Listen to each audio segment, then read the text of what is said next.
Hello friends, welcome all of you in our YouTube channel, GVB the University of Ved. Today I told you a story about the Jeweled Arrow. Chapter 1. In the city of Varamana in India there lived a powerful king named Virabhuja, who, as was the custom in his native land, had many wives, each of whom had several sons. Of all his wives this king loved best the one named Gunavara, and of all his sons her youngest born, called Shringabhuja, was his favorite.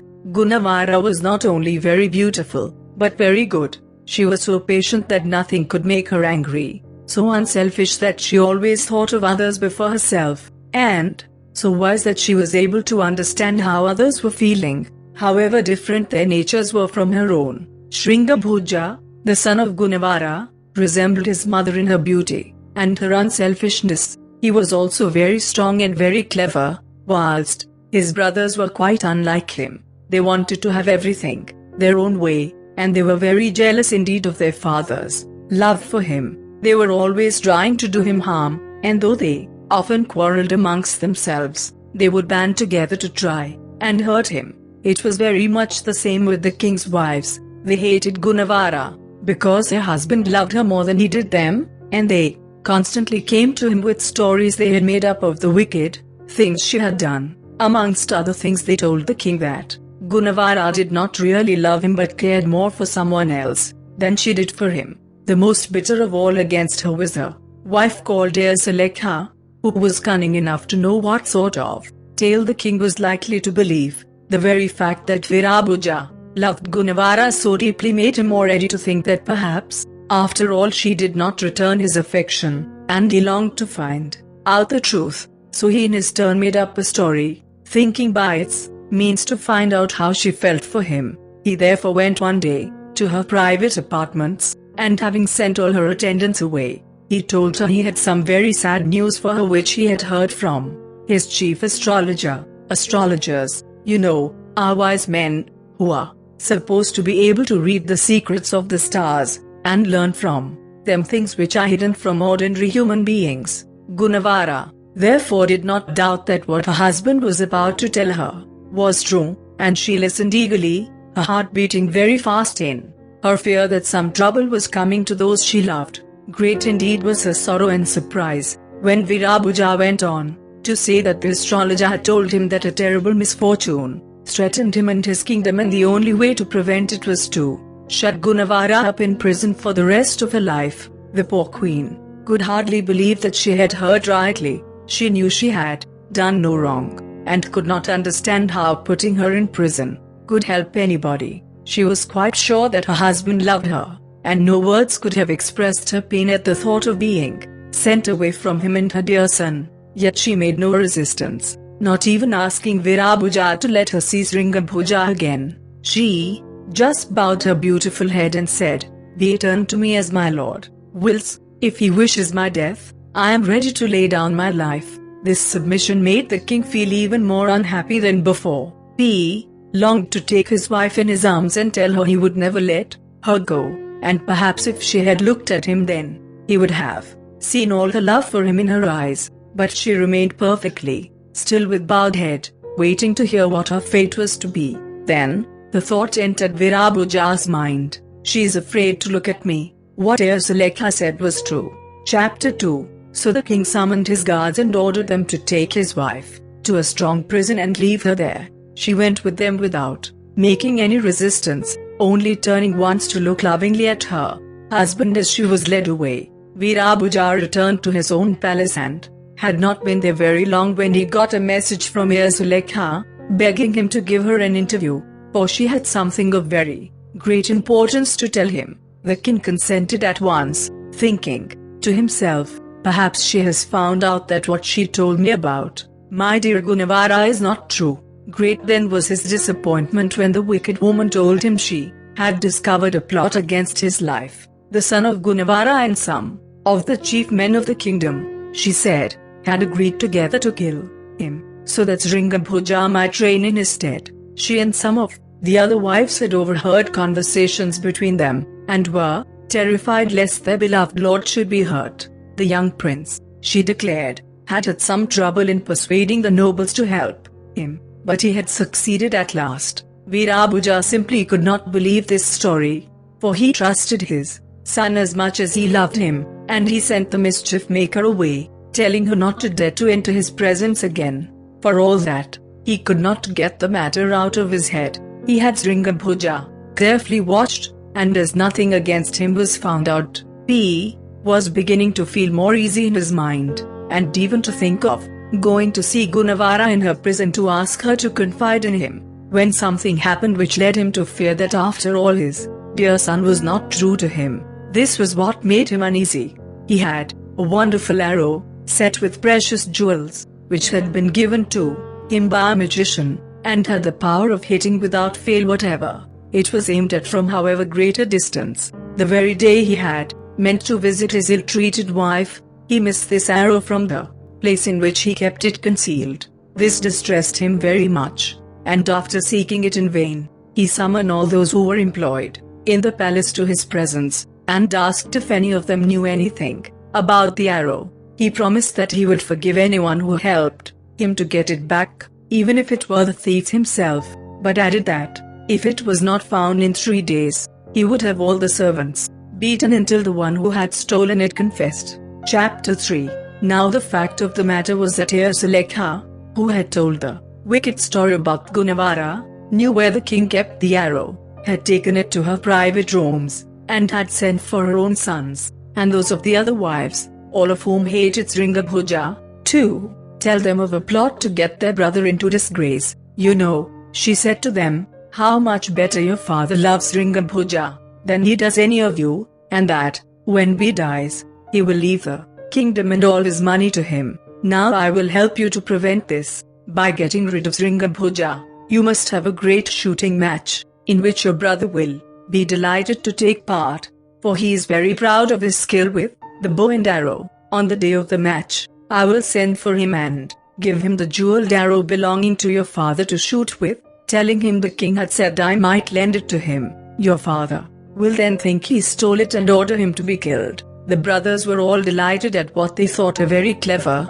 scheme, and did just what Sulekha advised. When the day came, great crowds assembled to see the shooting at a large target set up near the palace. The king himself and all his court were watching the scene from the walls, and it was difficult for the guards to keep the course clear. The brothers, beginning at the eldest, all pretended to try and hit the target, but none of them really wished to succeed, because they thought that, when Sringabhuja's turn came, as their father's youngest son, he would win the match with the jeweled arrow. Then the king would order him to be brought before him, and he would be condemned to death or imprisonment for life. Now, as very often happens, something no one in the least expected upset the carefully planned plot. Just as Sringabhuja was about to shoot at the target, a big crane flew onto the ground between him and it, so that it was impossible for him to take proper aim. The brothers, seeing the bird and anxious to shoot it for themselves, all began to clamor that they should be allowed to shoot again. Nobody made any objection, and Sringabhuja stood aside, with the jeweled arrow in the bow, waiting to see what they would do, but feeling sure that he would be the one to kill the bird. Brother after brother tried, but the great creature still remained untouched, when a traveling mendicant stepped forward and cried aloud, "That is no bird, but an evil magician who has taken that form to deceive you all. If he is not killed before he takes his own form again, he will bring misery and ruin upon this town and the surrounding country. You know perhaps that mendicants or beggars in India are often holy men whose advice even kings are glad to listen to." So that, when everyone heard what this beggar said, there was great excitement and terror, for many were the stories told of the misfortunes Rakshasa or evil magicians had brought on other cities. The brothers all wanted to try their luck once more, but the beggar checked them, saying, "No, no, where is your youngest brother Sringabhuja? He alone will be able to save your homes, your wives and your children from destruction." Then Sringabhuja came forward, and as the sun flashed upon the jewels in the stolen arrow, revealing to the watching king that it was his own beloved son who had taken it, the young prince let it fly straight for the bird. It wounded but did not kill the crane, which flew off, with the arrow sticking in its breast. the blood dripping from it in its flight, which became gradually slower and slower. At the sight of the bird going off with the precious jeweled arrow, the king was filled with rage, and sent orders that Sringambhuja should be fetched to his presence immediately. But before the messengers reached him, he had started in pursuit of the bird, guided by the blood drops on the ground. Chapter 4. As Sringambhuja sped along after the crane, the beggar made some strange signs in the air with the staff he used to help him along,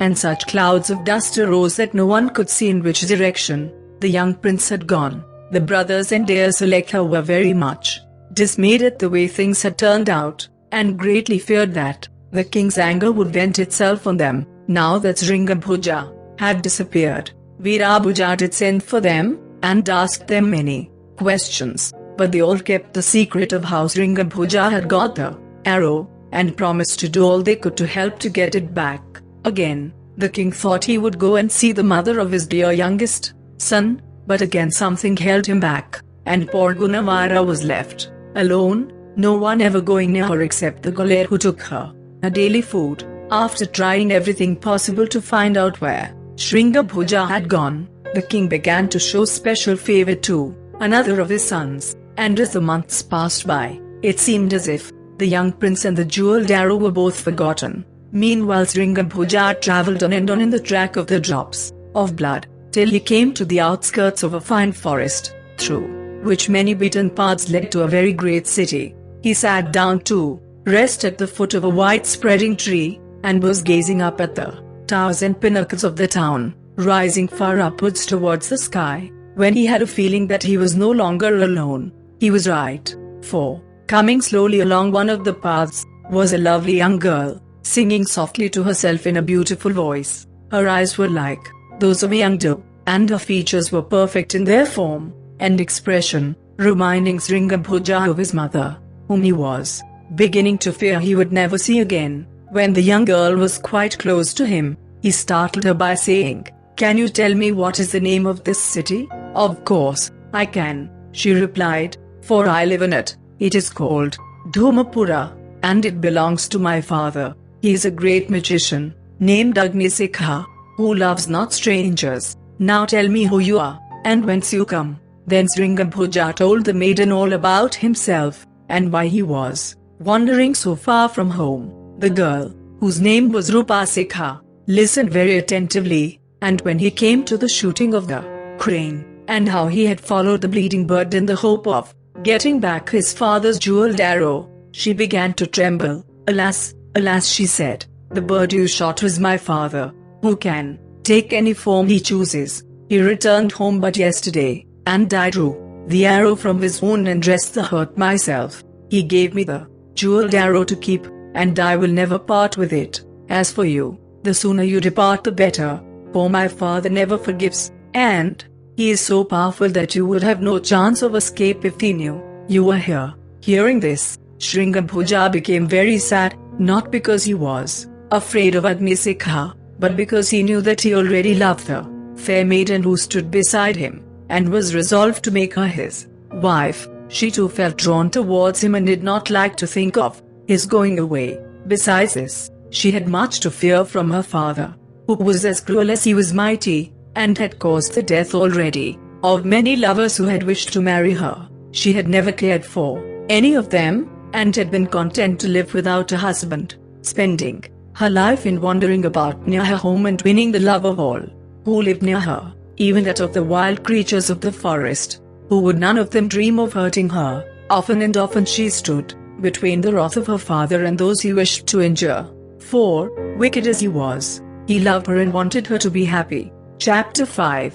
Rupasekha did not take long to decide what was best for her to do. She said to the prince, "I will give you back your golden arrow, and you must make all possible haste out of our country before my father discovers you are here."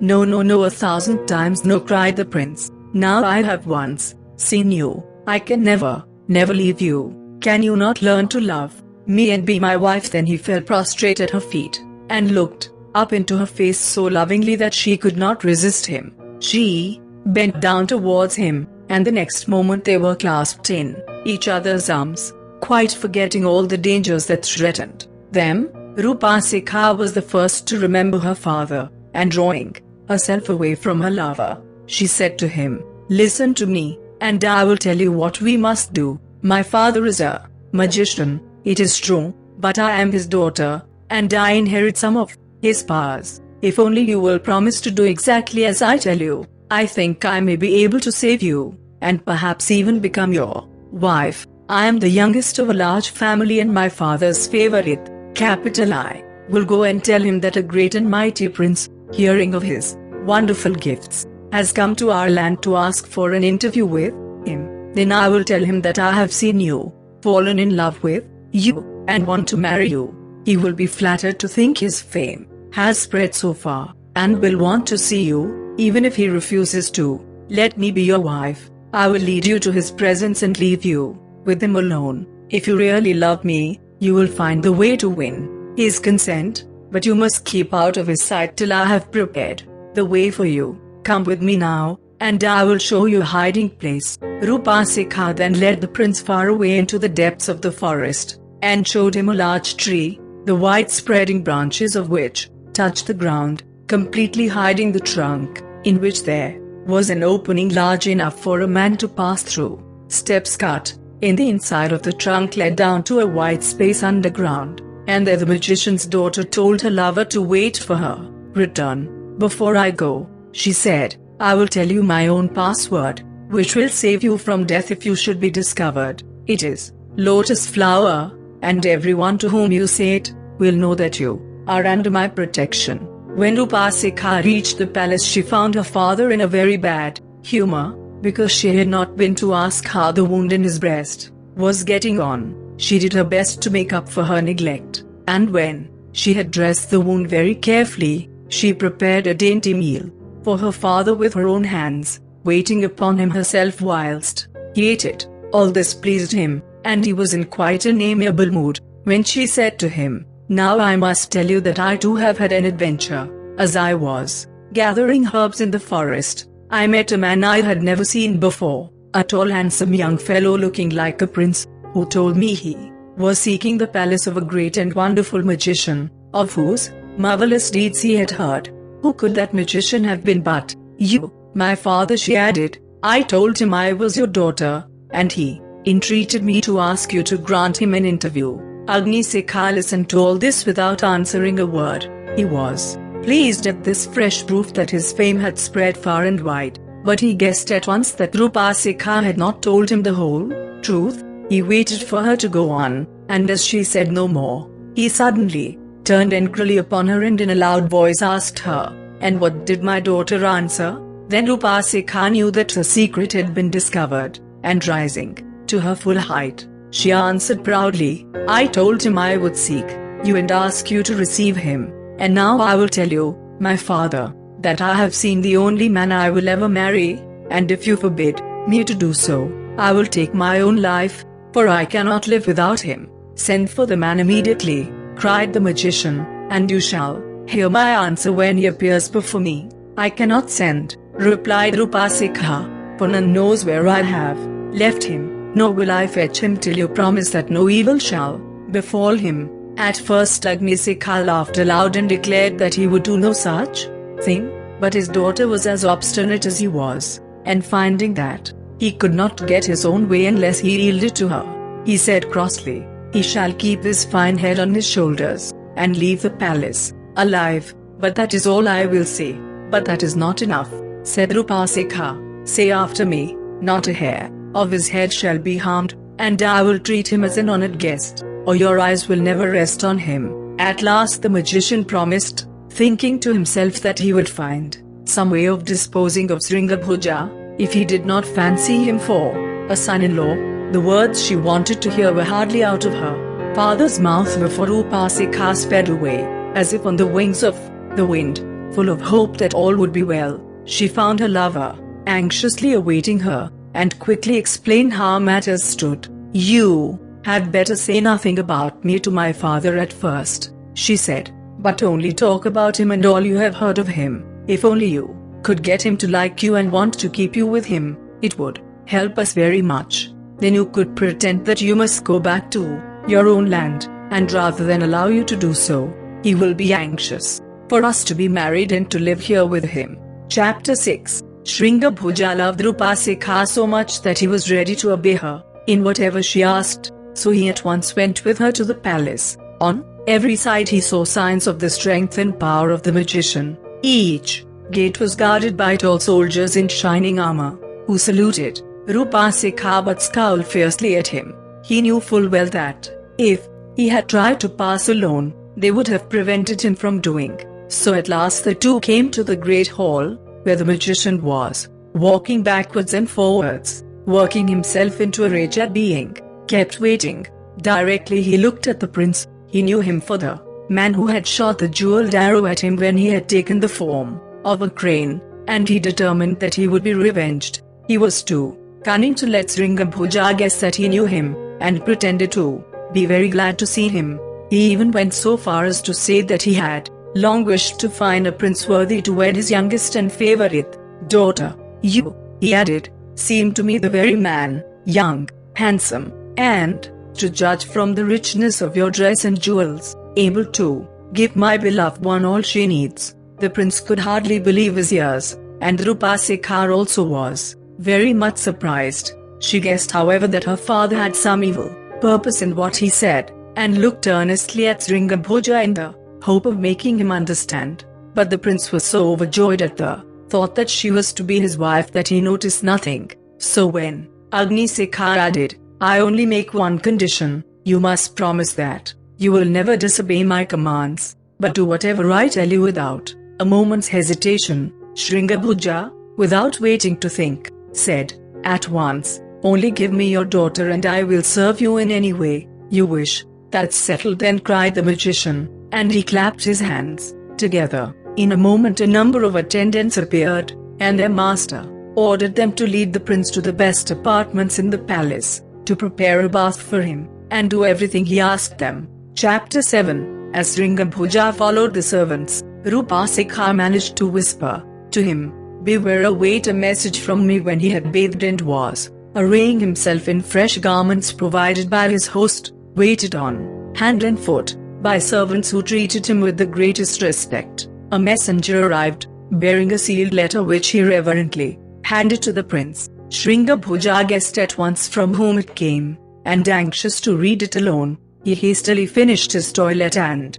dismissed the attendants. My beloved, said the letter, which was, of course, from Rupasika, my father is plotting against you, and very foolish were you to promise you would obey him in all things. I have 10 sisters, all exactly like me, all wearing dresses and necklaces which are exact copies of each other, so that few can tell me from the others. Soon, you will be sent for to the great hall and we shall all be together. There, my father will bid you choose your bride from amongst us, and if you make a mistake all will be over for us, but I will wear my necklace on my head instead of round my neck, and thus will you know your own true love. And remember, my dearest, to obey no future command without hearing from me, for I alone am able to outwit my terrible father. Everything happened exactly as Rupasika described. The prince was sent for by Agnisekha, who, as soon as he appeared, gave him a garland of flowers and told him to place it round the neck of the maiden who was his promised bride. Without a moment's hesitation, Shringabhuja picked out the right sister, and the magician, though inwardly enraged, pretended to be so delighted at this proof of a lover's clear-sightedness that he cried, you are the son-in-law for me. The wedding shall take place tomorrow. Chapter 8. When Shringabhuja heard what Agnisekha said, he was full of joy, but Rupasika knew well that her father did not mean a word of it. She waited quietly beside her lover, till the magician bade all the sisters but herself leave the hall.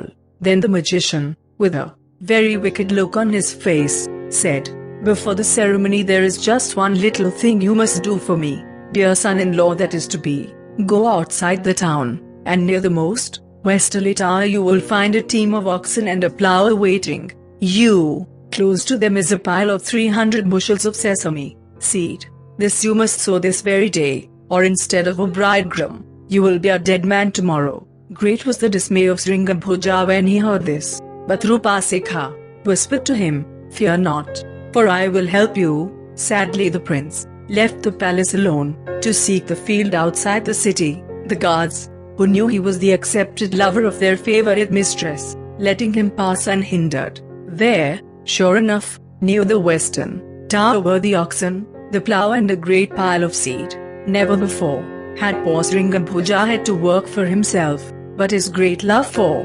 Rupasikha made him determined to do his best. So he was about to begin to guide the oxen across the field, when, behold, all was suddenly changed. Instead of an unplowed tract of land, covered with weeds, was a field with rows and rows of regular furrows. The piles of seed were gone, and flocks of birds were gathering in the hope of securing some of it as it lay in the furrows. As Sringambhuja was staring in amazement at this beautiful scene, he saw Rupasikha, looking more lovely than ever, coming towards him. Not in vain, she said to him, "Am I my father's daughter?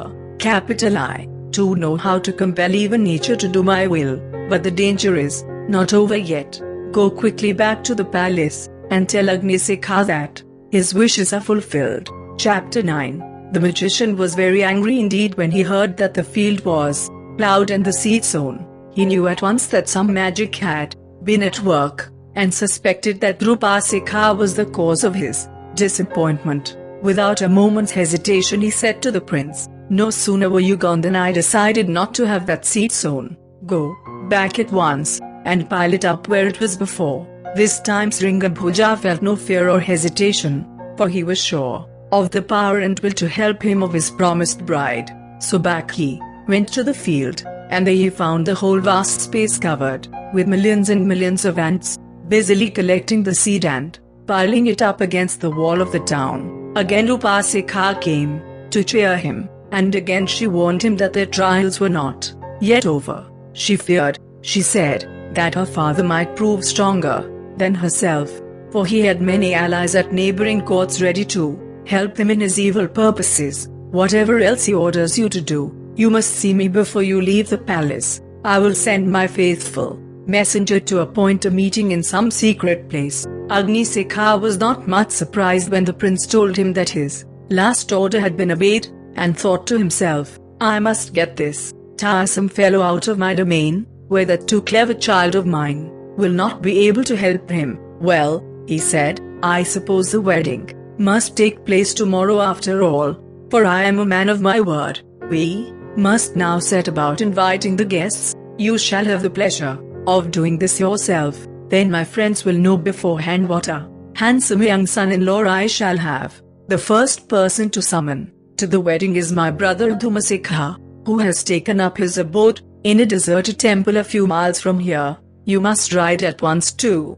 that temple, rein up your steed opposite it, and cry, 'Dhumasikha, your brother Agnisekha has sent me hither to invite you to witness my marriage with his daughter Rupasikha tomorrow. Come without delay your message given, ride back to me, and I will tell you what further tasks you must perform before the happy morrow dawns." When Sringambhuja left the palace, he knew not where to seek a horse to bear him on this new errand, but as he was nearing the gateway by which he had gone forth to sow the field with seed, a handsome boy approached him and said, "If my lord will follow me, I will tell him what to do." Somehow the voice sounded familiar, and when the guards were left far enough behind to be out of hearing, the boy looked up at Sringambhuja with a smile that revealed Rupasikha herself. "Come with me," she said, and taking his hand, she led him to a tree beneath which stood a noble horse, richly caparisoned, which pawed the ground,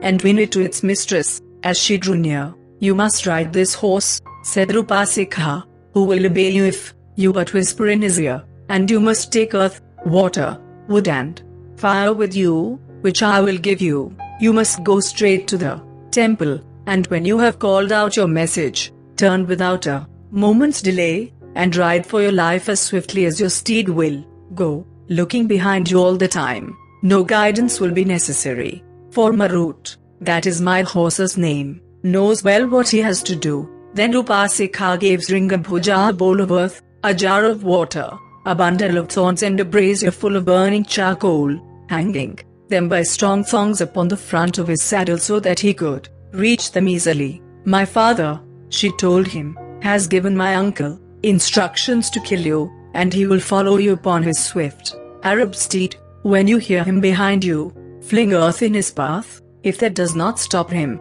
pour out some of the water, and if he still perseveres, scatter the burning charcoal before him. Chapter 10. Away went the prince after he had received these instructions, and very soon he found himself opposite the temple, with the images of 3 of the gods worshipped in India to prove that it had been a sanctuary before the magician took up his abode in it. Directly, Shringabhuja shouted out his message to Dhumasikha, the wicked dweller in the temple came rushing forth from the gateway, mounted on a huge horse, which seemed to be belching forth flames from its nostrils as it bounded along. For one terrible moment Shringabhuja feared that he was lost, but Marut, putting forth all his strength, kept a little in advance of the enemy, giving the prince time to scatter earth behind him. Immediately a great mountain rose up, barring the road, and Shringabhuja felt that he was saved. He was mistaken, for, as he looked back, he saw Dhumasikha coming over the top of the mountain. The next moment the magician was close upon him, so he emptied his bowl of water, and, behold, a huge river, with great waves it pursued and pursued from each other. Even this did not stop the mighty Arab horse, which swam rapidly across, the rider loudly shouting out orders to the prince to stop. When the prince heard the hoofs striking on the dry ground behind him again, he threw out the thorns, and a dense wood sprouted up as if by magic, which for a few moments gave fresh hope of safety to Shringabhuja, for it seemed as if even the powerful magician would be unable to get through it. He did succeed, however, but his clothes were nearly torn off his back, and his horse was bleeding from many wounds made by the cruel thorns. Shringabhuja too was getting weary, and remembered that he had only one more chance of checking his relentless enemy. He could almost feel the breath of the panting steed as it drew near, and with a loud cry to his beloved Rupasikha, he threw the burning charcoal on the road. In an instant the grass by the wayside, the trees overshadowing it, and the magic wood which had sprung from the thorns, were alight, burning so fiercely that no living thing could approach them safely. The wicked magician was beaten at last, and was soon himself fleeing away, as fast as he could, with the flames following after him as if they were eager to consume him. Whether his enemy ever got back to his temple, Shringabhuja never knew. Exhausted with all he had been through, the young prince was taken back to the palace by the faithful Marut, and there he found his dear Rupasikha awaiting him. She told him that her father had promised her that, if the prince came back, he would oppose her marriage no longer, for, he said, if he can escape your uncle, he must be more than mortal, and worthy even of my daughter. He does not in the least expect to see you again, added Rupasikha, and even if he allows us to marry, he will never cease to hate you, for I am quite sure he knows that you shot the jeweled arrow at him when he was in the form of a crane. If I ever am your wife, he will try to punish you through me, but have no fear, I shall know how to manage him. Fresh powers have been lately given to me by another uncle whose magic is stronger than that of any of my other relations. When Shringabhuja had bathed and rested, he robed himself once more in the garments he had worn the day he first saw Rupasikha, and together the lovers went to the great hall to seek an interview with Agnisikha, the magician, who had made quite sure that he had now got rid of the unwelcome suitor for his daughter's hand, could not contain his rage at seeing him walk in with her as if the two were already wedded. He stamped about, pouring out abuse, until he had quite exhausted himself, the lovers looking on quietly without speaking. At last, coming close to them, Agnisikha shouted, in a loud harsh voice, "So you have not obeyed my orders, you have not bid my brother to the wedding, your life is forfeit, and you will die tomorrow instead of marrying Rupasikha." Describe the temple in which Dhumasikha lives, and the appearance of its owner. Then Shringabhuja gave such an exact account of the temple, naming the gods whose images still adorned it, and of the terrible man riding the noble steed who had pursued him, that the magician was convinced against his will, and knowing that he must keep his word to Rupasikha, he gave his consent for the preparations for the marriage, on the morrow to begin. Chapter 11. The marriage was celebrated the next day with very great pomp, and a beautiful suite of rooms was given to the bride and bridegroom, who could not in spite of this feel safe or happy, because they knew full well that Agnisekha hated them. The prince soon began to feel homesick and anxious to introduce his beautiful wife to his own people. He remembered that he had left his dear mother in prison, and reproached himself for having forgotten her for so long. So he said to Rupasekha, "Let us go, beloved, to my native city, Varamana. My heart yearns after my dear ones there, and I would fain introduce you to them." "My lord," replied Rupasekha, "I will go with you whither you will, were it even to the ends of the earth. But we must not let my father guess we mean to go, for he would forbid us to leave the country and set spies to watch our every movement. We will steal away secretly, riding together on my faithful Marut and taking with us only what we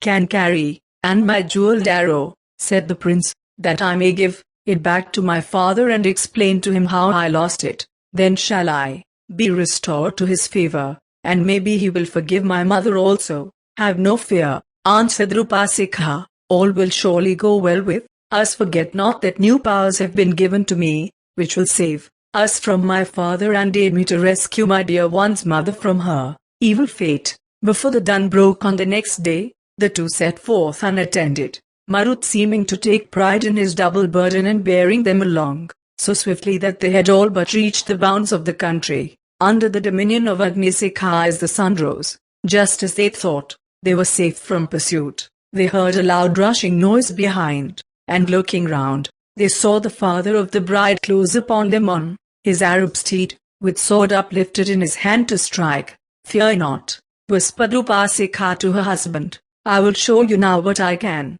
do." And waving her arms to and fro, as she muttered some strange words, she changed herself into an old woman and Sringambhoja into an old man, whilst Marut became a great pile of wood by the roadside. When the angry father reached the spot, the bride and bridegroom were busily gathering sticks to add to the pile, seemingly too absorbed in their work to take any notice of the angry magician, who shouted out to them, "Have you seen a man and a woman pass along this way?" The old woman straightened herself, and peering up into his face, said, "No, we are too busy over our work to notice anything else." "And what, pray, are you doing in my wood?" asked Agnisekha. "We are helping to collect the fuel for the power of the great magician Agnisekha," answered Rupasekha. "Do you not know that he died yesterday? The Hindus of India do not bury but burn the dead, so that it was quite a natural thing for the people of the land over which the magician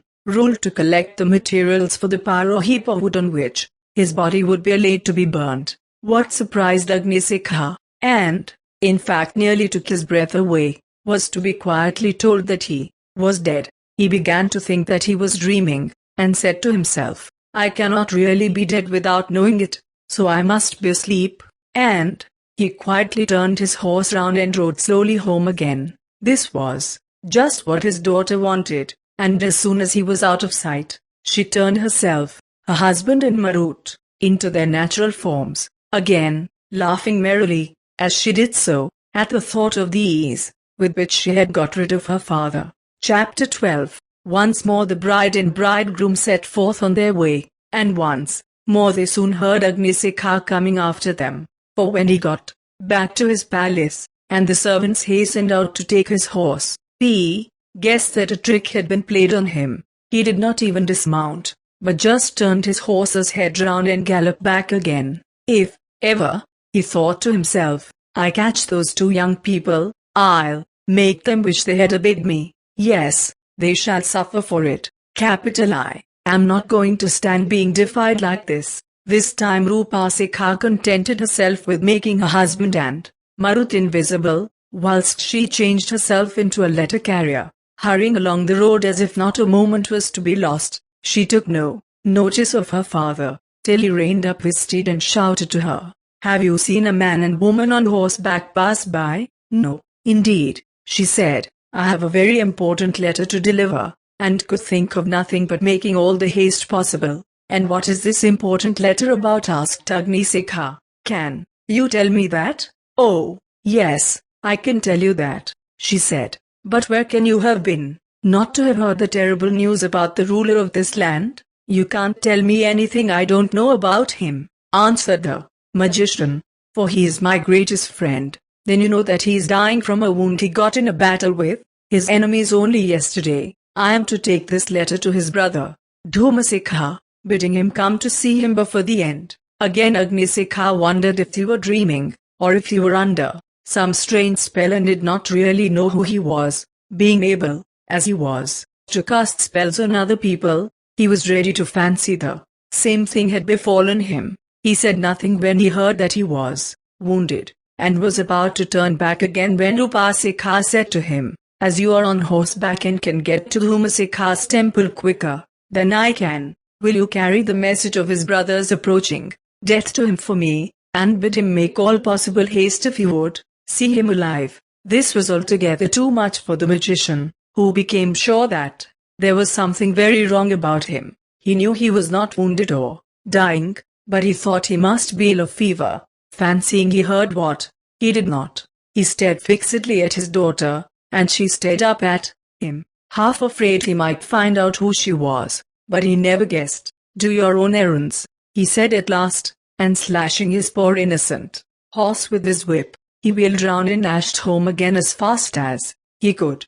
Again his servants ran out to receive him, and he gloomily dismounted, telling them to send his chief counselor to him in his private apartments. Shut up with him, he poured out all his troubles, and the counselor advised him to see his physician without any delay, for he felt sure that these strange fancies were caused by illness. The doctor, when he came, was very much puzzled, but he looked as wise as he could, ordered perfect rest and all manner of disagreeable medicines. He was very much surprised at the change he noticed in his patient, who, instead of angrily declaring that there was nothing the matter with him, was evidently in a great fright about his health. He shut himself up for many days, and it was a long time before he got over the shock he had received, and then it was too late for him to be revenged on the lovers. Chapter 13. Having really got rid of Agnisekha, Rupasekha and her husband were very soon out of his reach and in the country belonging to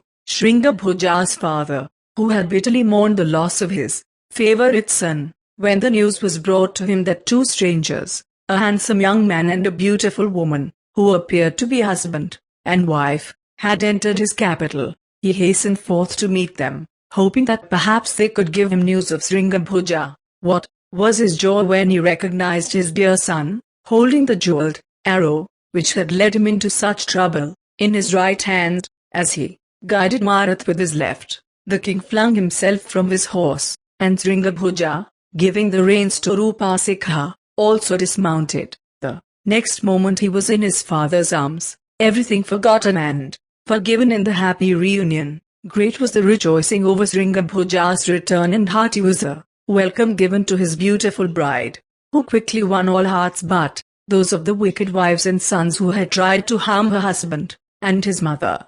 They feared the anger of the king when he found out how they had deceived him, and they were right to fear. Shringabhuja's very first act was to plead for his mother to be set free. He would not tell any of his adventures, he said, till she could hear them, too, and the king, full of remorse for the way he had treated her, went with him to the prison in which she had been shut up all this time. What was poor Gunavara's joy, when the two entered the place in which she had shed so many tears! She could not at first believe her eyes or ears, but soon she realized that her sufferings were indeed over. She could not be quite happy till her beloved husband said he knew she had never loved anyone but him. She had been accused falsely, she said, and she wanted the woman who had told a lie about her to be made to own the truth. This was done in the presence of the whole court, and when judgment had been passed upon Asalekha, the brothers of Shringabhuja were also